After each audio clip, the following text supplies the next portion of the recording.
जय हिंद दोस्तों। आज मैं आपको बताऊंगा ट्रांसपीरेशन यानी कि वाष्पोत्सर्जन क्या होता है। ठीक है ना। तो वाष्पोत्सर्जन के बारे में हम लोग जानेंगे। उससे पहले मैं आपको कुछ बता देता हूँ। देखिए क्या होता है वाष्पोत्सर्जन। जैसे यहाँ पर आप लोगों ने पत्तियाँ देखी होंगी, ये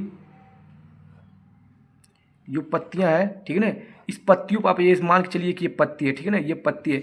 इस पत्तियों पर जो होता है छोटे छोटे बहुत सारे क्या होते हैं, छिद्र होते हैं। इन छिद्रों को क्या बोलते हैं, रंध्र बोलते हैं। तो ये जो रंध्र होते हैं किस लिए होते हैं, तो जो वायु होता है, वायु जो मतलब हम ऐसे कह सकते हैं जो ऑक्सीजन, जो जितनी भी गैसें होती हैं, उन गैसों का इसी जो छिद्र उसी के माध्यम से आदान प्रदान होता है।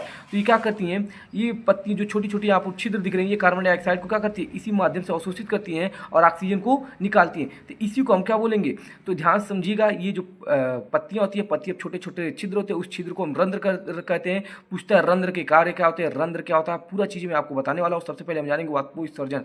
देखिए हम क्या लेते हैं, वाष्पोत्सर्जन पूरा अच्छे से बताऊंगा, इसको चित्र के माध्यम से समझाऊंगा। हम क्या लेते हैं, एक टहनी लेते हैं। इस टहनी पर मान लीजिए यहाँ पर ये पत्ते हैं ये, ठीक है ना। इसको क्या करूँगा, यहाँ से इसकी जो जड़ें हैं चाहे कुछ भी हो, यहाँ पर इसको मैं समझाने की कोशिश कर रहा हूँ, बस समझिएगा। इसकी यहाँ से मैं क्या करूँगा, एक पॉलिथीन की सहायता से यहाँ कर इसको बांध दूंगा इसको, और यहाँ पर ऐसे करके क्या बांध दूंगा ताकि वायु यहाँ से आर बाहर ना जा पाए। जाने के बाद क्या करेंगे, मतलब कैसे पता चलेगा कि वाष्पोत्सर्जन हो रहा है। मतलब यहाँ से जो होता है, यहाँ जो छिद्र होते हैं इसमें, इस छिद्र से क्या होता है, इस छिद्र से क्या होता है, जो जल होता है वो वाष्प के रूप में निकलता है। तो कैसे पता चलेगा निकलेगा, तो हमने क्या किया, एक हमने टहनी लिया। टहनी में पत्तेदार होनी चाहिए, बिना कटा पिटा, मतलब कटा पिटा कहने का मतलब ये है कि ये खराब नहीं दिखना, एकदम अच्छे से स्वस्थ दिखना चाहिए। उसके बाद इसको मैं क्या करूँगा, पॉलिथीन से इसका जो है, इसका तना जो है, मतलब यहाँ से हम इसको बांध देंगे ताकि वायु का आदान प्रदान न हो। इसको 2-3 घंटे के लिए मैं धूप में रख दूंगा। रखने के बाद देखूंगा इस जो यहाँ पर छोटे छोटे छिद्र थे, इस छोटे छोटे छिद्र से क्या होता है, इसमें से जल जो है वाष्प के रूप में निकलता है, और ये जो पॉलिथीन होते हैं यहाँ पर क्या होता है, यहाँ पर चिपक जाता है। इससे साफ स्पष्ट होता है कि जो वाष्पोत्सर्जन होता है, जो पत्तियाँ होती हैं ये क्या करती हैं, जल को वाष्प के रूप में क्या करती हैं, बाहर निकालती हैं। ठीक है ना। तो यही वाष्पोत्सर्जन है। इसके हम जानेंगे लाभ क्या होता है, इसके रंध्र क्या है, रंध्र के कार्य क्या है, तो सारी चीज़ें बताऊंगा और बहुत ही इंपॉर्टेंट है। चलिए देखते हैं। पहले इसमें देख सकते हैं कि ये जो है ट्रांसपीरेशन यानी कि वाष्पोत्सर्जन। तो देखिए पौधे की पत्तियों में स्थित रंध्र, अभी बताया रंध्र क्या होता है, ठीक है ना। पौधों की पत्तियों में स्थित रंध्र के माध्यम से जल का जल वाष्प के रूप में क्या होना, बाहर निकलना वाष्पोत्सर्जन कहलाता है। तो जो परिभाषा था बहुत ही आसान था। चित्र देख लीजिए, यहाँ पर चित्र का है ना, चित्र को मैं आपको दिखा रहा हूँ कैसे इसको समझना है। तो देखिए ये रहा चित्र। अब चित्र में देखिए सबसे पहले हमको क्या क्या लेना है, आवश्यक सामग्री क्या लेना चाहिए। तो एक स्वस्थ हरी पत्तेदार टहनी, पॉलिथीन, थैली और धागा हमको लेना है, ठीक है ना। उसमें प्रक्रिया क्या होनी चाहिए, एक स्वस्थ हरी पत्तेदार टहनी ले, टहनी की पत्तियों की क्षति पहुंचाए बिना उन्हें पॉलिथीन के माध्यम से ढक दे। देखिए यहाँ पर दिख रहा है, टहनी है, उस पॉलिथीन के माध्यम से क्या हुआ है, ढक दे। थैली के मुंह को, ये जो मुंह है, धागे से कसकर बांध दे ताकि वायु का आहार बाहर न जा पाए, ठीक है ना। अब कह रहा है कि अब इस व्यवस्था को धूप में 2 से 3 घंटे के लिए रख दे। 2 से 3 घंटे के लिए रख देंगे। कुछ समय बाद थैली के अंदर की सतह पर देखेंगे जल की बूंदें दिखाई देंगी, और ये प्रदर्शन करता है कि जो होता है वाष्पोत्सर्जन में जल क्या होता है, बाहर निकलता है। तो यहाँ पर देख सकते हैं, इसका चित्र ऐसे बनाना है। ये ऊपर वाला पॉलिथीन दिख रहा है आपको, यहाँ पर जल की बूंदें ये सब दिख रही हैं, ठीक है ना। और देखिए यहाँ पर ये जो बोला पत्तियाँ हैं, ये पत्तियाँ हैं, और ये जो है इसकी टहनियाँ हैं, और ये धागे से कसकर बंधा हुआ है, ठीक है ना। अब देखिए यहाँ पर यानी प्रेक्षक तब क्या देखता है, प्रेक्षक मतलब ऑब्जर्वर जो कर रहा था काम। कुछ समय बाद पॉलिथीन की थैली भीतरी सतह पर क्या होती है, जल की बूंदे के रूप में एकत्रित हो जाती है। तो आप देख सकते हैं ये जल की बूंदे हैं।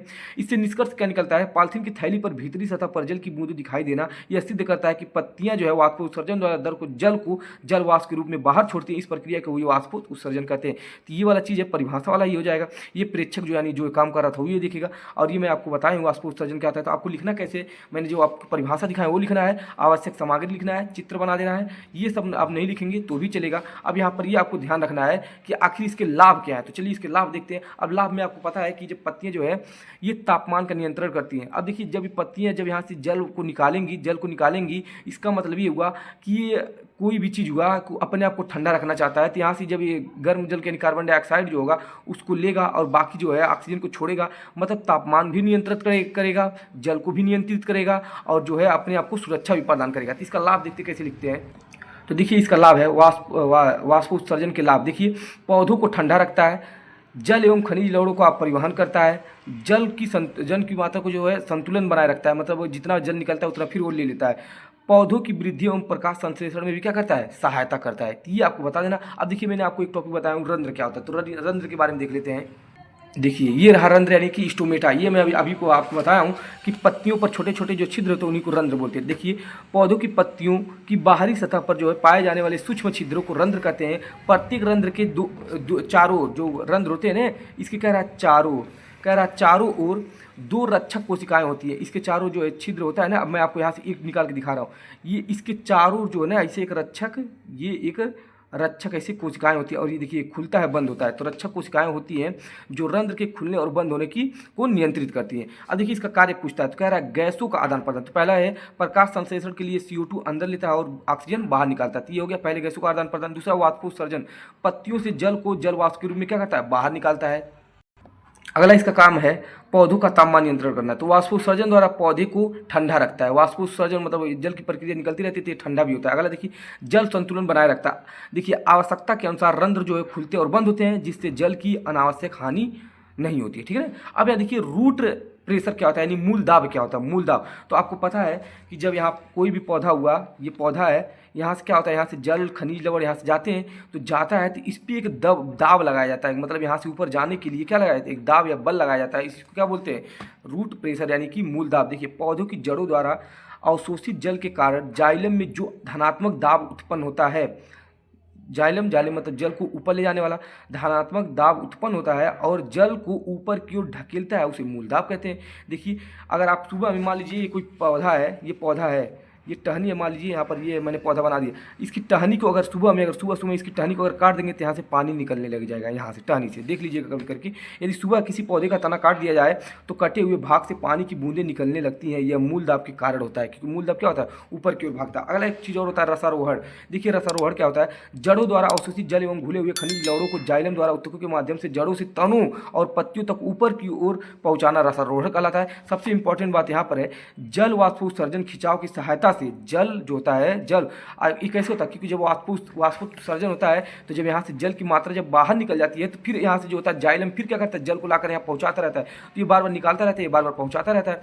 तो जो जल है वाष्पोत्सर्जन खिंचाव की सहायता से लगभग 100 मीटर या उससे अधिक ऊंचाई तक चढ़ जाता है। किसके कारण, यहाँ पर देख लीजिए कहा है कि जल वाष्पोत्सर्जन खिंचाव की सहायता से जल जो है 100 या उससे अधिक ऊंचाई तक चढ़ जाता है वाष्पोत्सर्जन के कारण। मूल दाब के कारण ये 2 से 5 मीटर ऊंचाई तक चढ़ पाता है। तो ये रहा आपको मैंने बता दिया कि वाष्पोत्सर्जन क्या होता है, रंध्र क्या होते हैं, इसके लाभ हानि बता दिए। सारे जो इंपॉर्टेंट बात थे सारे मैंने आपको बता चुके हैं। इसको आप लोग तैयार कर लीजिएगा चित्र उत्र की सहायता से। मिलते हैं इसके लास्ट टॉपिक में जो कि है उत्सर्जी अंग, यानी कि मानव का उत्सर्जन अंग लास्ट टॉपिक बचा है इस चैप्टर का, तो इसको मैं कल खत्म कर दूंगा और मिलते हैं इसके नेक्स्ट चैप्टर में। तब तक के लिए जय हिंद जय भारत।